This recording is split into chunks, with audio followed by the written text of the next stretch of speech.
When the original Harry Potter films came out, they didn't just set the bar for fantasy adaptations. They became the bar. The music, the costumes, the sets, they were all magical. But here's the thing, with HBO's new Harry Potter TV series, we're getting a chance to see the wizarding world in a completely different light, with modern production values and CGI, and more importantly, more time to get things right. So today I'm going to break down 3 make or break decisions that will determine whether or not this new series can live up to the magic set by the books and the standard set by the movies.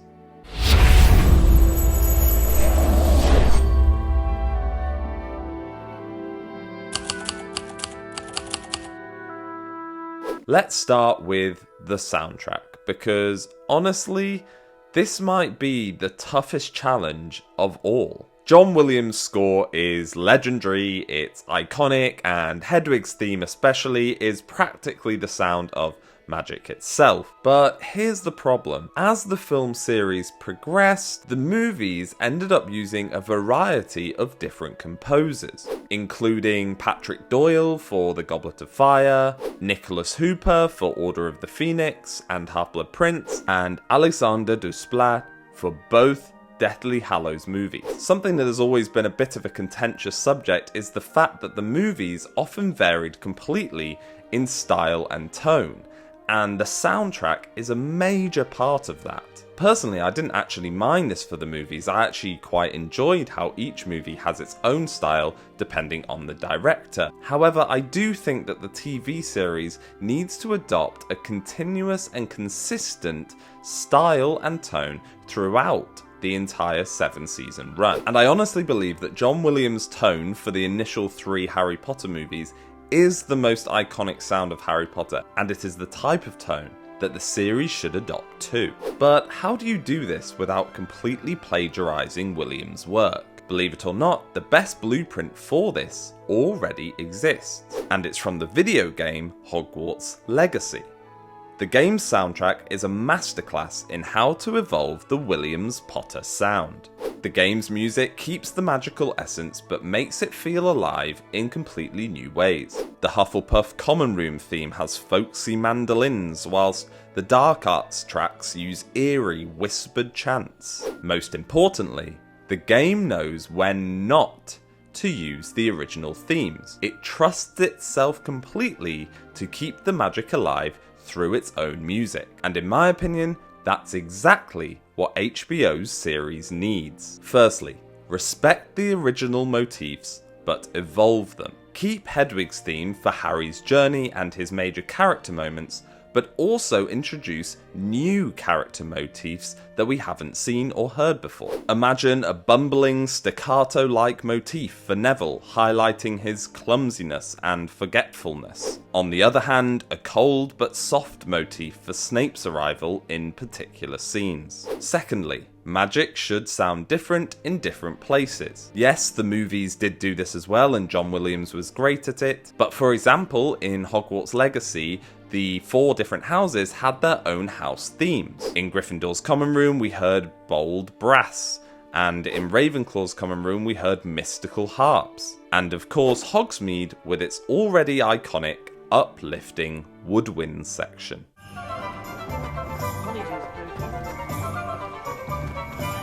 The show should do the same, but for other locations. Nocturne Alley with creaking strings. The Ministry, cold and bureaucratic percussion.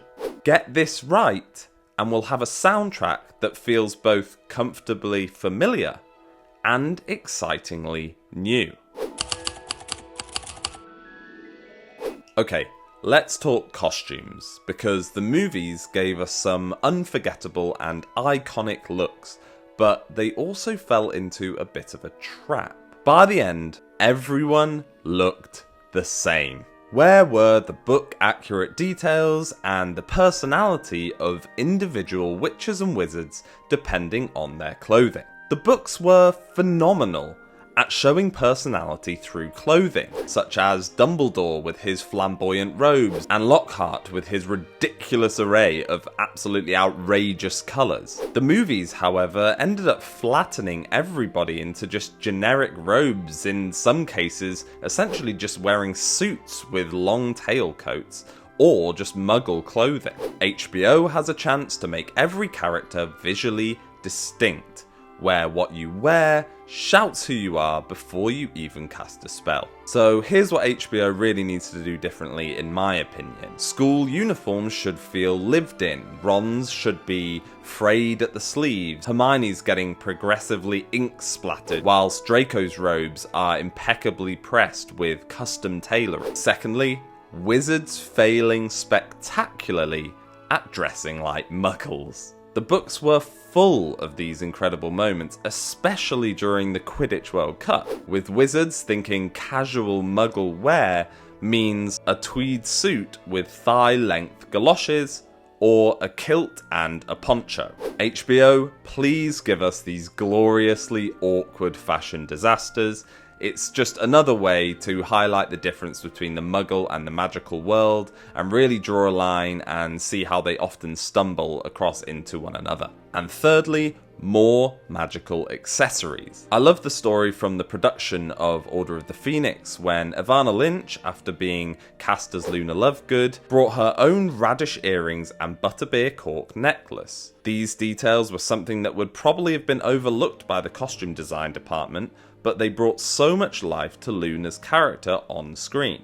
Let's see even more examples of this in the show, please HBO, especially when it comes to Hermione's elf hats, and the Weasleys and Harry wearing their individual Christmas jumpers, and of course when Harry buys Dobby different socks for every day of the week. And I love the scene in the book with him picking them out in Hogsmeade and choosing ones that flash different colours. These are the type of small details that, when you add them all together, really add to the quirkiness of the Wizarding world. Okay, and finally, the set design. The movies gave us an incredible Hogwarts, but it often felt a little bit like a beautiful museum. I really did feel at times like the magic of the castle was slowly disappearing as the movies progressed. In the books, Hogwarts feels alive. Staircases move, portraits gossip and mutter, and Peeves causes chaos everywhere. The movies showed us glimpses of this, don't get me wrong, but HBO has the budget and screen time to go all in.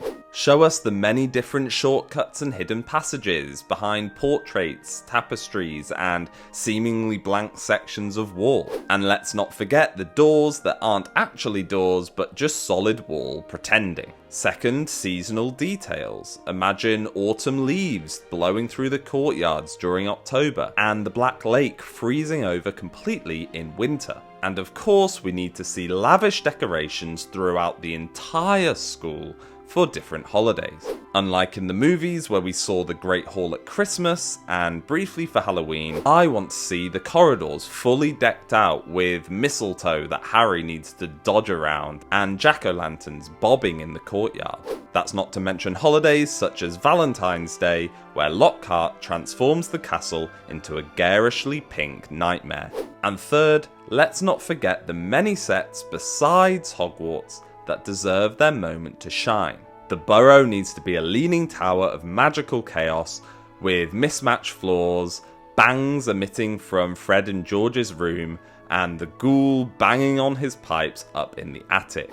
The Three Broomsticks wasn't just a pub, it was a lived-in warren of nooks, smoking hearths, and gossipy corners, not some sterile Hogsmeade postcard. And for the Ministry of Magic, give us all 7 floors of that bureaucratic nightmare, with each floor having its own unique style depending on the different departments that reside there. HBO, don't just build sets, build a world that properly feels lived in, where every scratch in the wood tells a different story. At the end of the day, HBO isn't just making another adaptation or creating new spin-offs.